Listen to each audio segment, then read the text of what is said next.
हमको है उनसे वफा की उम्मीद जो जानते नहीं वफा क्या है। मुझे जो कुछ भी मिला है इस देश से ही मिला है, एक ऐसा देश जिसने बंटवारे के कारण बेघर हुए एक बच्चे को इतने ऊंचे पद तक पहुंचा दिया।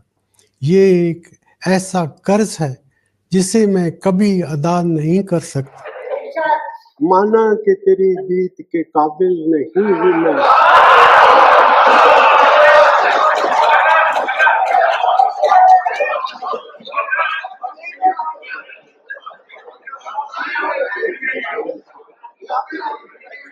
माना कि तेरी दीद के काबिल नहीं हूँ मैं, तू मेरा शौक तो देख, मेरा इंतजार तो।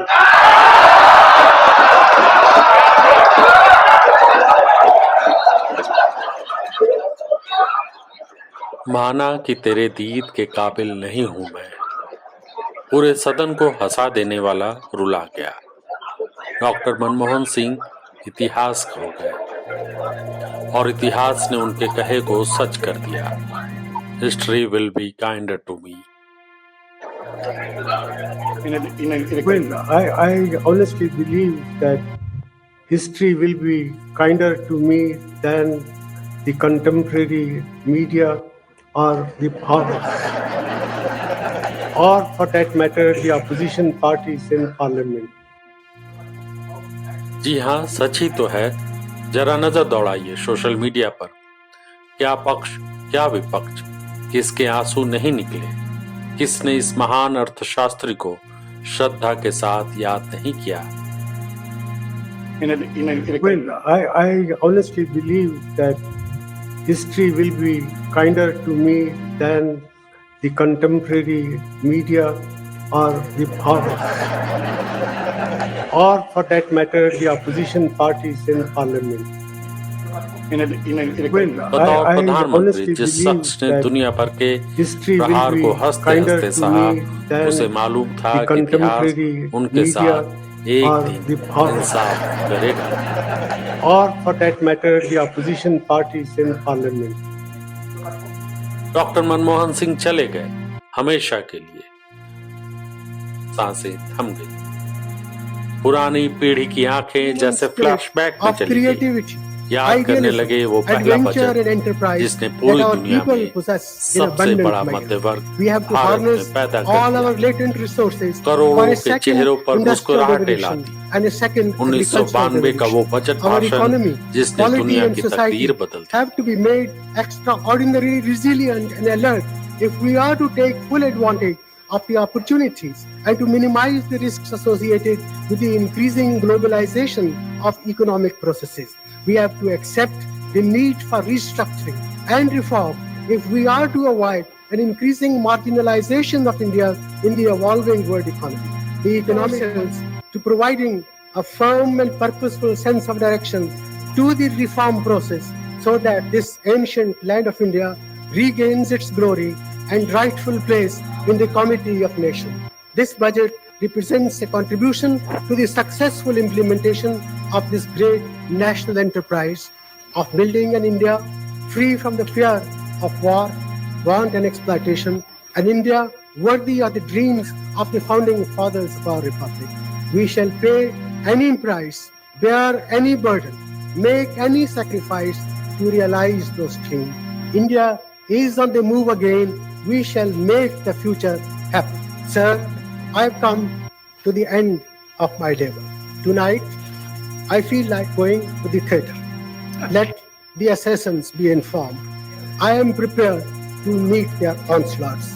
As the poet said, सरफरोशी की तमन्ना अब हमारे दिल में है, देखना है जोर कितना बाजुए कातिल में है. Sir, I commend the budget to this August. Doctor Manmohan Singh चले तो गए, मगर अपने पीछे उन्होंने ऐसा हिंदुस्तान छोड़ा जिसकी आर्थिक ताकत का लोहा आज भी पूरी दुनिया मानती है। गरीबी, आर्थिक बदहाली, कर्ज के दलदल से निकलकर उन्होंने मुल्क को आज इस मुकाम पर पहुंचा दिया कि बड़ी बड़ी शक्तियां भी भारत को नजरअंदाज करने का साहस नहीं कर पाती। पीवी नरसिंह राव की सरकार में पहला बजट भाषण पढ़ते हुए उन्होंने जिन करोड़ों भारतीयों के चेहरे पर मुस्कान का वादा किया था उसे पूरा किया। सरकारें आती गई जाती गई, लेकिन जो लकीर मनमोहन सिंह ने की थी उस पर ही हर सरकार को चलना पड़ा। जिसने भी इस लकीर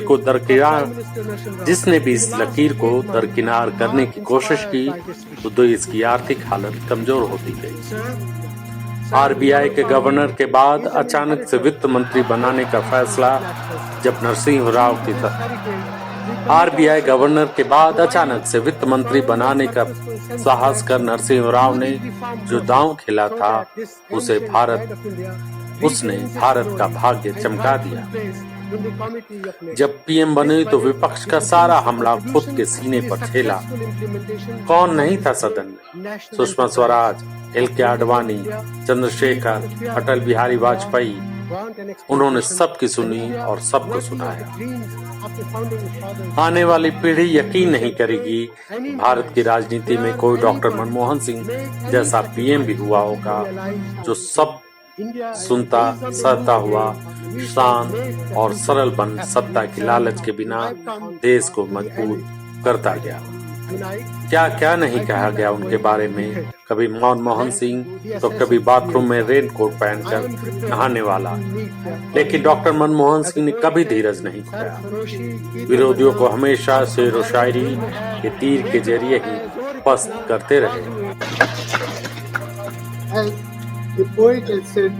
हमको है उनसे वफा की उम्मीद जो जानते नहीं वफा क्या है।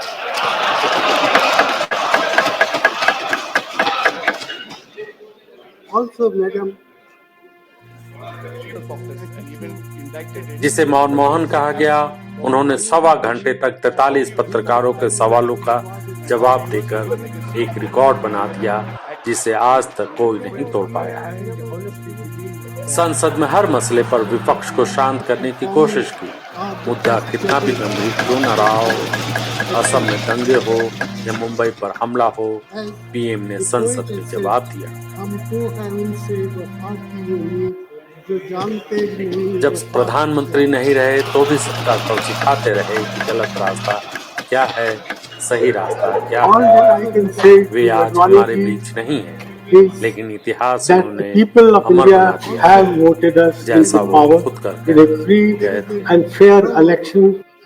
प्यारे देशवासियों, आज मैं आपको प्रधानमंत्री के रूप में आखिरी बात संबोधित कर रहा हूँ।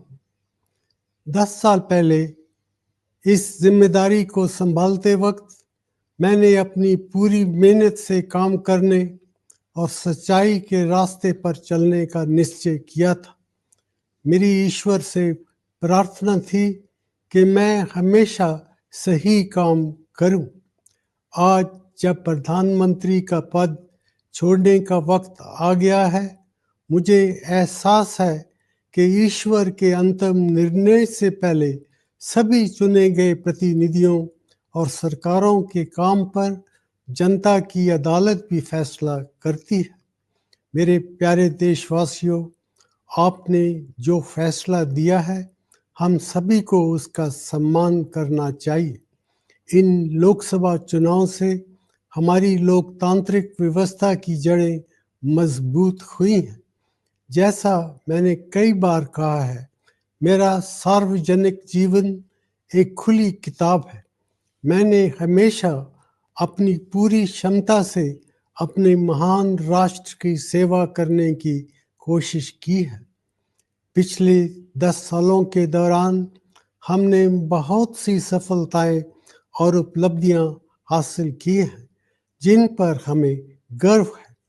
आज हमारा देश हर मायने में 10 साल पहले के भारत से कहीं ज्यादा मजबूत है।